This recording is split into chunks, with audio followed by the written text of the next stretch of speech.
లేదు మీరు కూర్చోండి కూర్చోండి మీరు కూర్చోండి.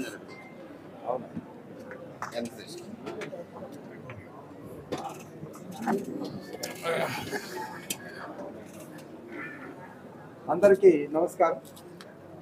ఈ 10 నెలల కాలంలో కూటమి ప్రభుత్వం ఏర్పడిన తర్వాత మన గుంటూరు జిల్లానే కాదు ఈ రాష్ట్రం యొక్క అభివృద్ధిగా అదేవిధంగా ప్రజల యొక్క అదృష్టంగా మనకు కేంద్ర మంత్రివర్యులు పెమ్మసాని చంద్రశేఖర్ గారు మరి ఈ 10 నెలలుగా చేసినటువంటి అభివృద్ధిని ఒకసారి చూసినట్లయితే ముఖ్యమైనటువంటి విషయం అమరావతికి పక్కనున్నటువంటి గుంటూరు మహానగరాన్ని ఒక విశ్వనగరంగా ఇటు అమరావతి గుంటూరు కృష్ణ ఈ 3 కలిపితే చంద్రబాబు నాయుడు గారి విజన్లో 2047 నాటికి ఇది ఒక విశ్వనగరంగా 1 కోటి జనాభా పైగా ఉండాల్సినటువంటి నగరానికి అన్ని వసతులు కల్పించాలి, వరల్డ్లో నంబర్ 1 సిటీగా మార్చాలనేటువంటి ఉద్దేశంతో ఆయన యొక్క విజన్లో భాగంగా మన మంత్రివర్యులు చంద్రశేఖర్ గారు ఎంతో కష్టపడి ఇప్పుడు ప్రజలకు ఏ రకమైనటువంటి ఇబ్బందులు జరగకూడదు భవిష్యత్తులని 4 బ్రిడ్జిలు ఏర్పాటు చేయడం అనేటువంటి జరిగింది.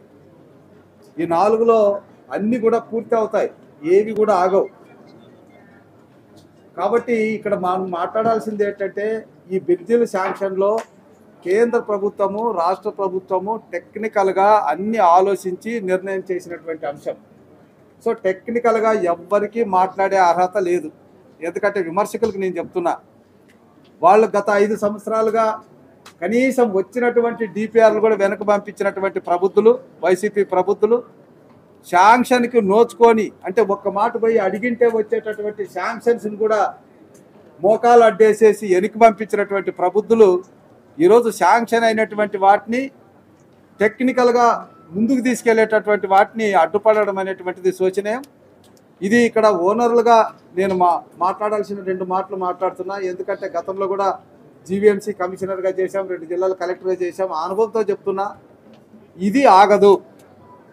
మీరు ఎంత తొందరగా కాంపెన్సేషన్ తీసుకొని టీడీఆర్లు తీసుకొని సహకరిస్తే అంత మంచిది.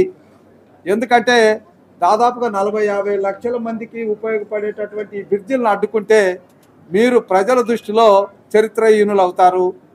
ఎందుకంటే నేను ఒక కుటుంబ సభ్యుడిగా చెప్తున్నా, రండి సహకరించండి. ఇక్కడ మేము కోర్టు వ్యవహారాలు కూడా చూసాం. 51 మంది కోర్టుకు వెళ్ళారు, అందులో 44 డ్యూ ప్రొసీజర్ అన్నారు. డ్యూ ప్రొసీజర్ ఆయన ఫాలో అవుతారు. డ్యూ ప్రొసీజర్ ఫాలో అయినప్పుడు డబ్బు డిపాజిట్ చేస్తాము, ప్రొక్లీన్లు వచ్చేస్తాయి. అది అవసరమా? రెండవది ఒకటే స్టేటస్కో ఉంది, దాన్ని ఒక్కటి వదిలేస్తాము, అది ఒక దిష్టి బొమ్మలాగా ఉంటుంది. పోయి మా కౌన్సిల్ నిలబడితే 1 రోజుల లోపల డిస్పోజల్ అవుతుంది. అది అవసరమా? కాబట్టి అభివృద్ధి కార్యక్రమంలో మనం అందరూ సహకరించాలి. ఎస్, 10 మందికి ఉపయోగపడే కార్యక్రమంలో ఒకరు ఇబ్బంది పడతారు. ఫండమెంటల్ రైట్స్ కూడా మనకు ప్రాపర్టీ మీద రైట్ ఉంది, కానీ ఒక వ్యవస్థకు ఉపయోగపడాలన్నప్పుడు ఆ ప్రాపర్టీ రైట్ కోల్పోవడం జరుగుతుంది. దానికి కాంపెన్సేషన్ తీసుకోవడమే ఉంటుంది తప్ప నాకు ప్రాపర్టీ ఉండాలంటే ఉండదు. కాబట్టి దయచేసి ఎవరైతే విమర్శిస్తున్నారో మానవారులు చేస్తామంటున్నారో లేదా ఈ ప్రభుత్వానికి మంచి పేరు వస్తుంది లేదా పెమ్మసాని చంద్రశేఖర్ గారికి ప్రపంచం మొత్తం మీద మంచి పేరు ఉంది, ఇది ఒక అడిషనల్ స్టోన్ అవుతుంది తప్ప ఆయన్ని విమర్శించాలి లేదా ఆయనకి ఇంకోటి చేయాలనుకుంటే మీరు చాలా భ్రమలో ఉన్నట్టుగా నేను భావిస్తున్నాను. కాబట్టి దయచేసి మాతో సహకరించండి. ఇక్కడ కామన్ సెన్స్ ఒకటి ఆలోచించాలి. భావితరానికి ఒక 100 సంవత్సరాల బిడ్డను ఇవ్వాలంటే తల్లి 9 నెలలు చాలా ఇబ్బంది పడుతుంది. తల్లితో పాటు ముందు పుట్టినటువంటి 1-2 పిల్లలు కూడా చాలా ఇబ్బంది పడతారు, కుటుంబ సభ్యులు ఇబ్బంది పడతారు. ఆ మాత్రం కూడా కామన్ సెన్స్ లేకుండా ఒక మంచి పవిత్రమైన కార్యక్రమానికి అడ్డుపడడం గత 15-20 రోజులుగా మేధావులైనటువంటి వాళ్ళు కూడా మాట్లాడుతున్నారు, విమర్శిస్తున్నారు. ఇది ఎంత శోచనీయం. కాబట్టి దయచేసి మాతో సహకరించండి. ఇది ఏది ఆగదు. ఇంకొకటి కూడా నేను చూశాను, గతంలో 5 సంవత్సరాలు 6 సంవత్సరాలు పట్టాయి. ఒక డిపిఆర్కే 2 సంవత్సరాలు పట్టిన సందర్భాలు చూశాను. కానీ ఇక్కడ 9 నెలలకే కాంపెన్సేషన్ ఇవ్వడం అనేది, ఈరోజు కాంపెన్సేషన్ ఇవ్వడం అనేది ఇక్కడ అధికారులు జిల్లా కలెక్టర్ కావచ్చు, కమిషనర్ కావచ్చు, ముఖ్యంగా మా మంత్రి గారి యొక్క పర్యవేక్షణ. ఆయన అమెరికాలో 20 రోజులు ఉన్నా నేను వస్తాను 20వ తేదీ చంద్రబాబు నాయుడు గారి జన్మదిన కార్యక్రమం అయిన వెంటనే నెక్స్ట్ డే చెక్కులు పంచాలా అన్నారు. దాని ప్రకారం జరుగుతుంది కదా. ఖచ్చితంగా 1.5 సంవత్సరంలో ఇది మంచి బ్రిడ్జ్ అవుతుంది, మనందరికీ కూడా ఉపయోగపడుతుంది.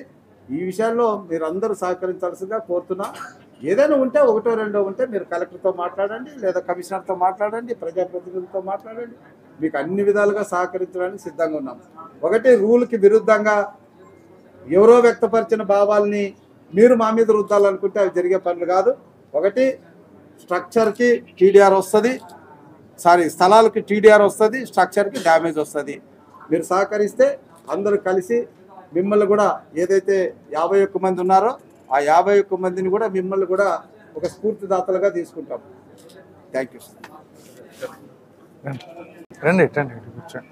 Thank you sir.